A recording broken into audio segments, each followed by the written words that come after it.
So she got she put that in front of it. So we have one lift in the living room. One lift in the living room that allows her to do all her therapy every day, and then one lift in the bedroom where she can get. And the lift in the bedroom is actually large enough where she can't sleep in my bed, but at least she can go over there if we want to watch TV and stuff, pick her up, put her in that, and do that. And then the shower, I guess Harris Doyle, they pretty much showed our shower off to everyone. We have the largest shower from all of Harris Doyle's houses ever. It's a 6 by 12, but now the caretakers don't get a bath when she gets one. So that's good. Pretty much, one of our girls, she wears like the huge pull-up, like almost like waiters, when she gives her a bath, because she would always get soaked. So she's now downgraded where she just wears rain boots. It's a lot better. But, so we've been in the house since we closed in February, moved in March. So we've been in almost 3 months now. Tell them about all the electronic stuff, the cameras and the open sesame. Wow, that's a lot. That's a day conversation. We have Arlo at the door.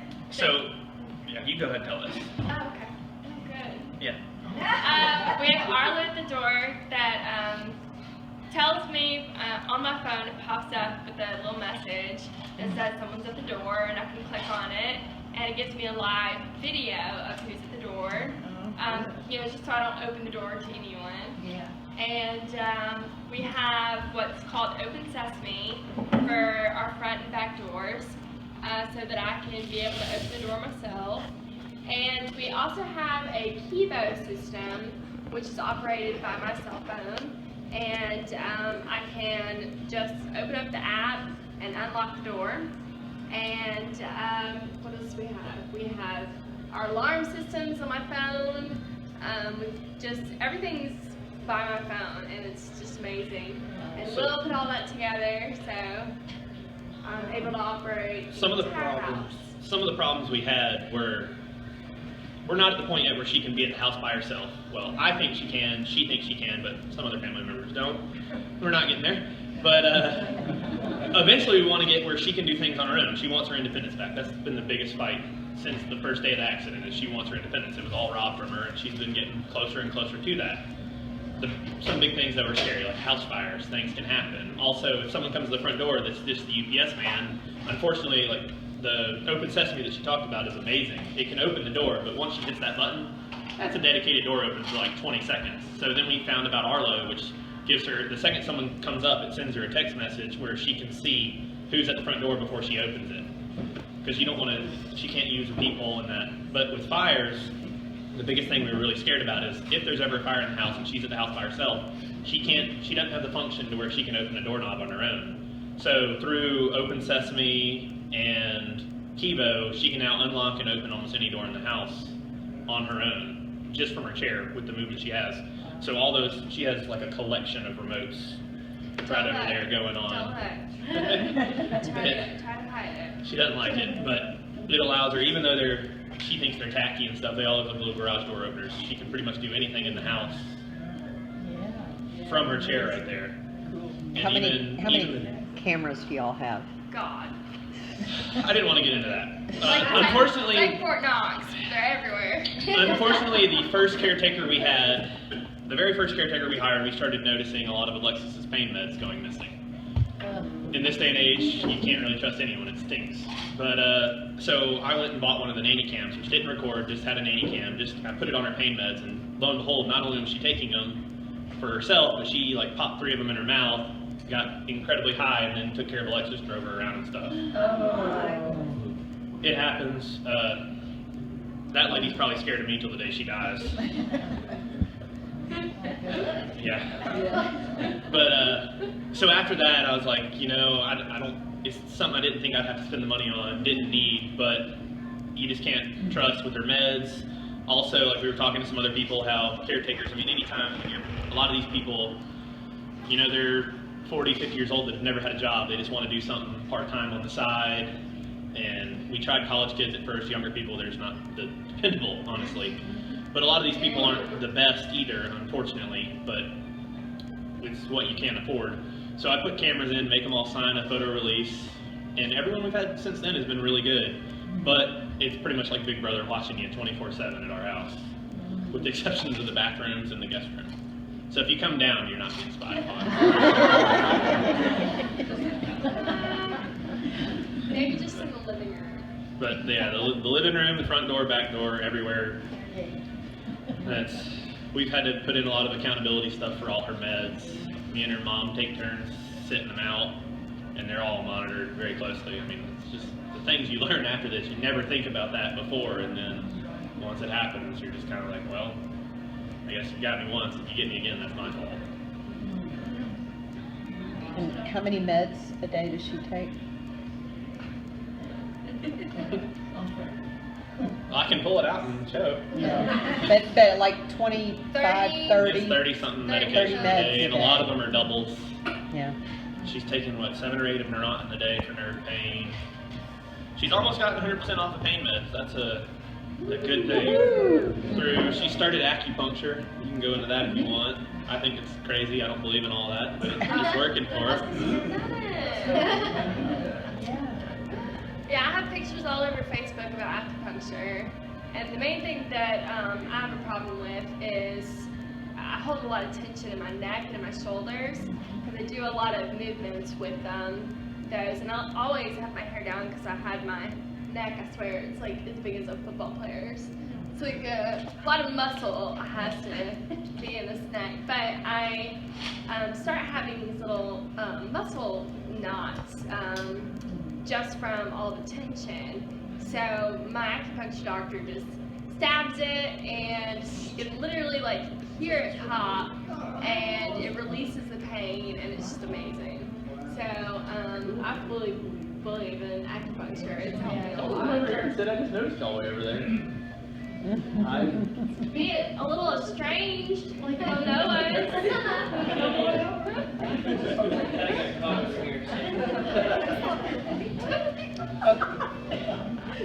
Alexis, tell them about your work and how you work. Yeah, I work at Auburn University. I do that 3 days a week right now, and I operate my computer through Dragon Naturally Speaking. So I use my voice to operate my computer. I am able to use a trackpad. It's like a flat mouse, and I can click and use that very well.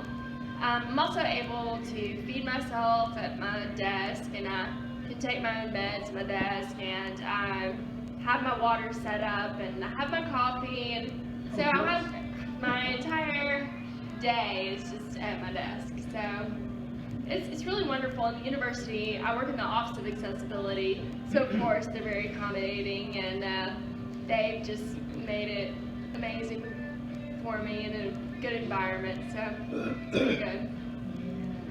I don't know if you had your fork out yet. We had a fork custom made where, since she doesn't have hand and finger movement, it locks into her fingers. So as long as it's bite-sized pieces, she can't use a knife, and we found a spoon is kind of challenging. But the fork works great. So it wraps around on her fingers, and so that essentially eliminates, if she doesn't have finger or wrist movement, it allows her to still eat.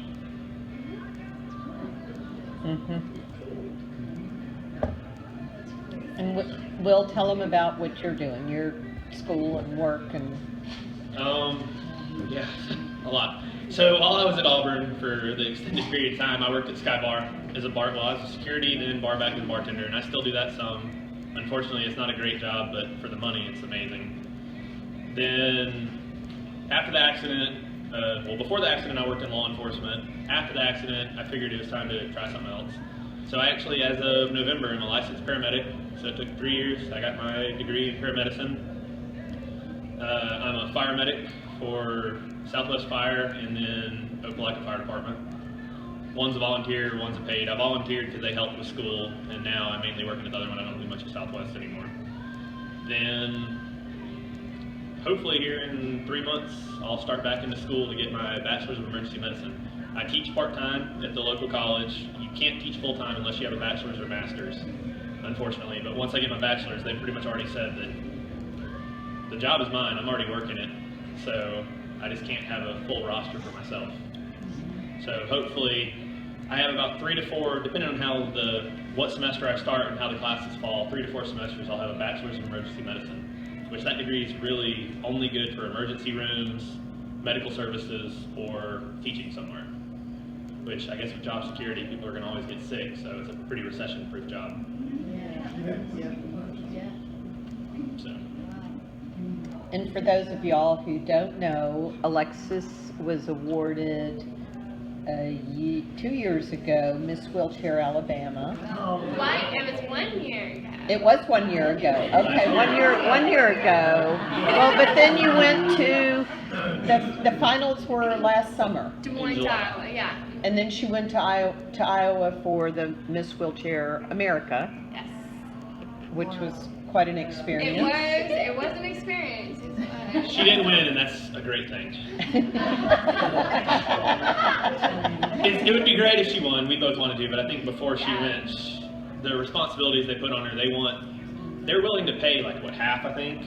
They're willing to pay half your travel expenses, and they want you to have to front the other half to travel to all 50 states and go all over the United States for a whole year. So if you have a job, if you have all that, it's just not. I mean, it's for a great cause, and luckily the person that won, the right person won. Yes. For sure. Indeed. She pretty much had already quit her job before she even Well, got there. actually, she works for a university in San Francisco, and they are giving her a year paid leave to go around America and actually make a difference. So Yeah. the right person won. She has cerebral palsy, and in the state of California, and actually in a lot of states, you're not able to adopt a child with a physical disability as extreme as mine or hers. And so she tried several times and was denied. And finally she got a child at age 8. And her child was 10 when the pageant happened. And when she was crowned, her daughter ran up there and gave her a hug and a kiss. And I just melted. I think all of us did. It was a precious moment. So yes. So I think we'll say it was a good experience, but Yeah. yeah. Des Moines, Iowa was actually a lot nicer than you'd think, too. Jack would like to say something.